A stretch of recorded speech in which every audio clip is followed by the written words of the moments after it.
Fala galerinha do nono ano, vamos dando início ao capítulo número 8 que fala sobre funções, né? Então, nada melhor do que falar sobre funções e você vai pegar o seu livro e abrir na página número 27 para ir acompanhando junto comigo, tá ok? Então, começando aí, o livro começa falando sobre noções de função, né? O que seria função? Função nada mais é do que relacionar grandezas, né? No caso, nós vamos relacionar duas grandezas, tá? Para um melhor entendimento, vamos para a situação que está na página número 27 no nosso livro, ok? Ele diz assim: a prática de corridas é muito saudável e a cada dia ganha mais adeptos.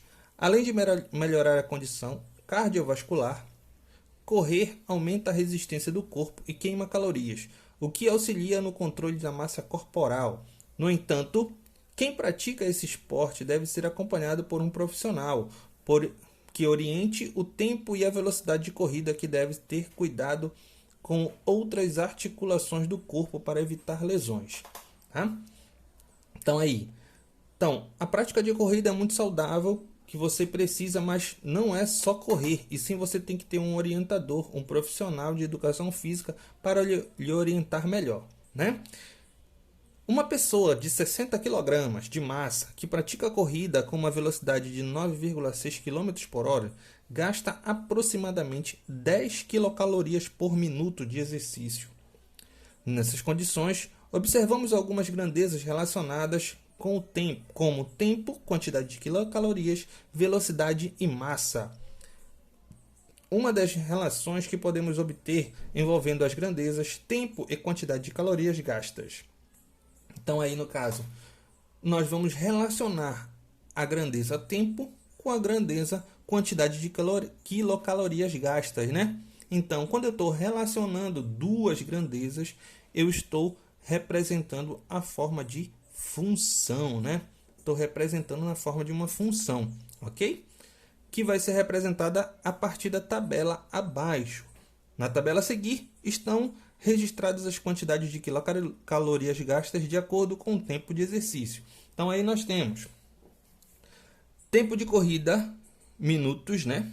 1 minuto, 2 minutos, 3 minutos, 4, 10 e de 60. E a quantidade de quilocalorias relacionada com cada minuto, né? 1 minuto, 10 quilocalorias, 2 minutos, 20 quilocalorias, 3 minutos, 30, 4 minutos, 40, 10 minutos, 100 e 60 minutos, 600 quilocalorias, né? Então, o que nós podemos observar? Essa pessoa ela vai gastar a cada 600 quilocalorias por uma hora de corrida, né? 600 quilocalorias por hora de corrida. Então, se eu passar 2 horas de corrida, eu vou gastar o dobro de quilocalorias, 1.200 quilocalorias. Então, eu posso relacionar essas duas de forma de representar através de uma equaçãozinha matemática, né? O que nós podemos relacionar aqui, ó? A relação entre o tempo de corrida T em minutos e a quantidade de quilocalorias gastas, que é indicada por Q, quantidade de quilocalorias, igual a 10 vezes o tempo. Ou seja, a cada minuto eu vou ter uma quantidade de quilocalorias.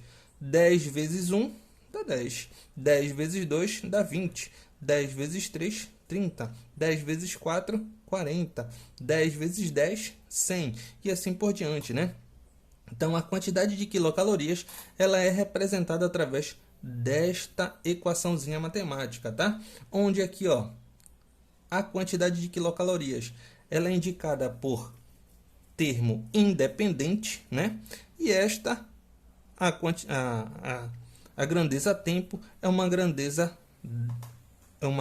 independente e a grandeza dependente. Porque o tempo ele não depende de nada, mas a quantidade de quilocalorias ela depende do quanto tempo eu vou correr, né? De quanto tempo eu vou correr. Então, eu tenho duas grandezas, uma independente e a outra dependente, depende da quantidade do tempo. Então, eu estou representando uma função. Tá? Então, assim, já que eu já representei a equaçãozinha matemática que representa a relação entre a quantidade de quilocalorias gastas e o tempo, se eu quero a quantidade de quilocalorias para 45 minutos, basta eu trocar o T por 45, né? Seria 10 vezes 45, daria 450, ok? Se eu quisesse por 75 minutos, basta eu trocar por 75, que vai me dar 750 quilocalorias, ok? Então aí eu estou relacionando a quantidade de quilocalorias é dada em função do tempo, ou seja, a quantidade de quilocalorias ela depende do tempo, tá? Quando nós falamos em funções, nós estamos falando de uma questão de dependência. Uma grandeza vai depender de outra, ok? Bom, existem diversas situações em que uma grandeza é dada em função de outra, ou seja, relação de dependência, né? Por exemplo, a área de um quadrado, ela depende da medida do lado, porque de acordo com a medida do lado, a área vai ser diferente. Por isso que ela depende, né? O salário mensal de um vendedor, ele vai receber um salário fixo, um valor fixo mais a comissão. Então, isso vai depender de quanto ele vai vender no mês, né? Para poder saber o salário dele. O tempo gasto ao percorrer uma distância entre duas cidades, isso vai depender do que? Vai depender da velocidade, né? Então eu tenho alguns exemplos de relação de dependência, ou seja, de relação que eu posso dizer que uma grandeza está em função de outra, né? Colocando isso mais para a matemática, né?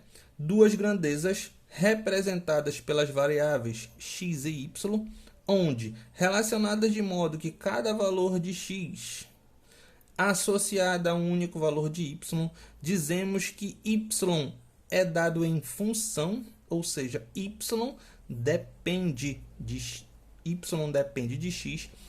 Uma função é uma regra associada a cada um único x e um único y. Lei de formação de uma função. O que seria a lei de formação? Lei de formação nada mais é do que a expressão matemática que vai representar aquela situação, né? Que vai representar a situação. Vamos aí para o exemplo para a gente ver se a gente entende melhor. Então ele diz assim: André é vendedor de uma loja e seu salário mensal é formado por duas etapas, né?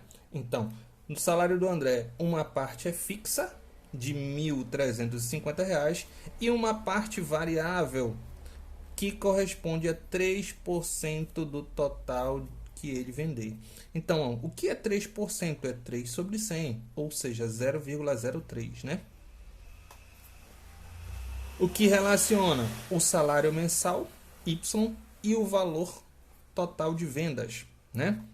Então, o salário dele, o salário mensal, que a gente está dizendo que é Y, ele vai ser igual à parte fixa, 1.350, mais os 0,3%. 0,3% de quem?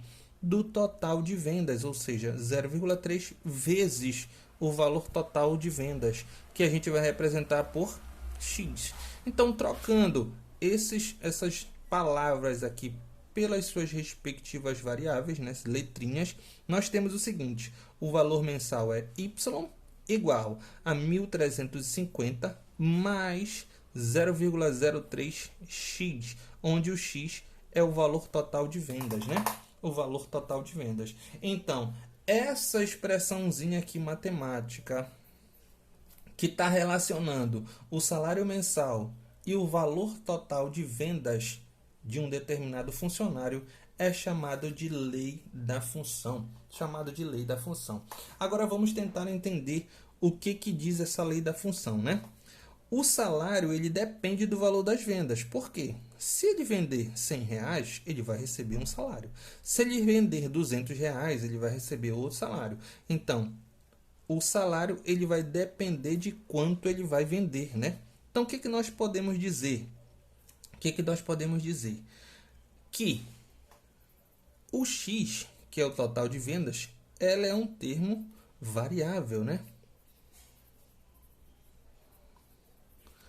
ela é um termo variável. Então, ela é uma variável independente, tá? Ela é uma variável independente, porque ela não depende de nada, tá? Já o y, ele é chamado de variável independente. Por quê? Porque ele depende do valor do x, né? Variável independente, variável dependente. Variável independente porque não vai depender de nada. Vai variar, mas não vai depender de ninguém. Mas já o y, ela é uma variável dependente, porque ela necessita do valor de x para poder ser calculada, né? Então aí, ó, o que nós podemos mais informar, tá? Como y depende de x, ou seja, y é dado em função de x, utilizamos a notação que substitui y por f de x, fx. Lemos f de x, né? Y ou f de x é a mesma coisa, né? Y é função de x. Y é função de x, ou seja, eu posso representar por y ou f de x, tá ok? Então, essa mesma função eu posso representar por y igual a 1350 mais 0,3x ou f de x igual a 1350 mais 0,3x. É a mesma representação, tá? Representar y ou f de x é a mesma coisa, tá? Beleza? Conhecendo a lei da função, podemos responder algumas perguntas. Beleza. Se em determinado mês o valor das vendas feitas por André é de 50 mil, olha o que ele está dizendo, o valor das vendas, né?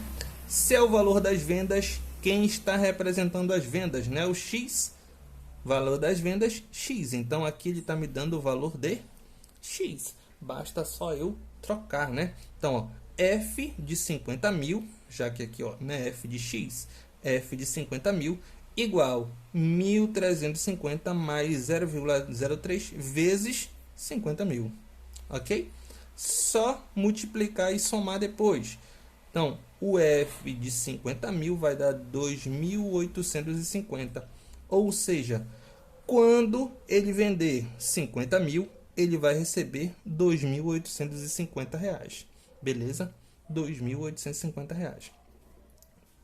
Situação número 2. Qual deverá ser o valor das vendas para que seu salário seja de R$ 3.300? Ou seja, ele está me dando o valor do salário, né? Então, ele está me dando o valor de y. Então, eu vou trocar aqui y ou f de x. Então, eu vou trocar aqui, ó, no lugar do y do f de x, eu vou trocar por 3.300, né? Então, aqui, ó, 3.300 igual a 1.350 mais 0,03x. Passa para cá, subtraindo 3.300 menos 1.350. Depois de subtrair, passa o cara dividindo. 1.950 dividido por 0,03, que vai dar 65 mil. Ou seja, para ele receber 3.300 de salário, ele é obrigado a vender 65 mil. 65 mil de vendas, tá ok? Alguns exemplos de representação de lei da função. Exemplo número 1. Escreva a lei de formação de cada medida. Lei de formação que a cada medida L dos lados de um quadrado determina o seu perímetro P, né? Então aqui, ó, tem um quadrado que as medidas são L e eu vou representar o perímetro dele pela letra P. Então, aqui eu tenho perímetro igual L mais L mais L mais L, né? Então, aqui, ó, perímetro 4L. Ou seja, o perímetro é a minha variável dependente. E o L é a minha variável independente, né? Que no caso aqui, ó, o P está sendo trocado pelo Y, né? O Y está sendo trocado pelo P. E aqui o L seria o X, tá ok? Mesma coisa aqui do outro lado, só que agora ele quer a área, né? Ele quer a área. Então, quando a gente trabalha com a área, eu tenho que multiplicar os lados. Então, aqui a área seria L vezes L ou L ao quadrado, né? Então, aqui, ó, minha variável dependente Y e a minha variável independente X, que está sendo só trocada aqui por outras letras, tá? Para representar a mesma coisa. Vamos para mais um exemplo agora. Diz assim: um motorista de táxi cobra para uma corrida o valor fixo de R$ 3,20 mais 80 centavos por quilômetro rodado, indicando X, o número de quilômetros rodados, e P, o preço a pagar pela corrida. Escreva a expressão que relaciona P e X. Então aqui, ó, o preço a ser pago seria essa parte fixa, R$ 3,20, mais os 80 centavos, vezes a quantidade de quilômetros, né? Quantidade de quilômetros.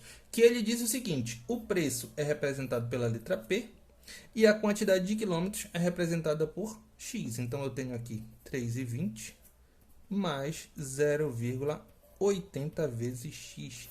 Essa aqui é a minha expressãozinha matemática que vai relacionar o preço P pela quantidade de quilômetros rodados X, ok? Letra B. Determine o máximo de quilômetros rodados para que uma corrida que o preço a ser pago não ultrapasse R$ 120. Ou seja, ele está me dando o preço, né? Só substituir no lugar do preço. R$ 120 igual a 3,20 mais 0,80x. 80x. Passa os 3,20 para cá. 120 menos 3,20 igual a 0,80 vezes x. Subtraindo, nós vamos ter 116,80, né? 116,80 igual a 0,80x. Tá multiplicando, passa dividindo. X igual a 116,80 dividido por 0,80. Quantidade de casas decimais são iguais, então eu posso dividir direto. X igual a 11.680 dividido por 80.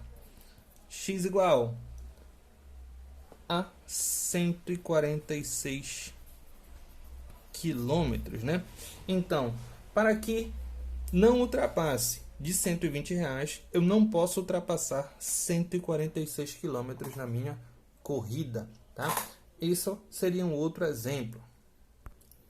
Dando continuidade agora, nós vamos falar sobre gráfico, né? Então, quando se fala em gráfico de uma função, eu vou representar ele no nosso plano cartesiano, os dados que eu tenho obtido no plano cartesiano. No caso aqui, eu tenho uma situação seguinte, que um carro, ele, a cada 1 litro de gasolina, ele percorre 11 quilômetros, né? Então aqui, ó, 1 litro, 11 quilômetros, 2 litros, 22, 3, 33, 4, 44, 5, 55. Ou seja, a minha função seria distância percorrida, né? Vai ser igual a 11 vezes x, onde o x seria a quantidade de gasolina, né? Quantidade de gasolina. Beleza? Então, representando aí, ó, nós temos aqui no nosso gráfico 1 e 11, 2 e 22, 3 e 33, 4 e 44, 5 e 55 e assim por diante, né? Depois que eu represento todos aqueles dados na minha tabela, eu vou só ligar os pontos, como foi ligado aqui no diagrama posterior, beleza? Só ligar os dados. Então, para representar, fica bem facinho, né? Basta eu ter a minha tabela e representar os pontos e depois ligar eles, ok? Qualquer dúvida, só entrar em contato. Fiquem todos com Deus.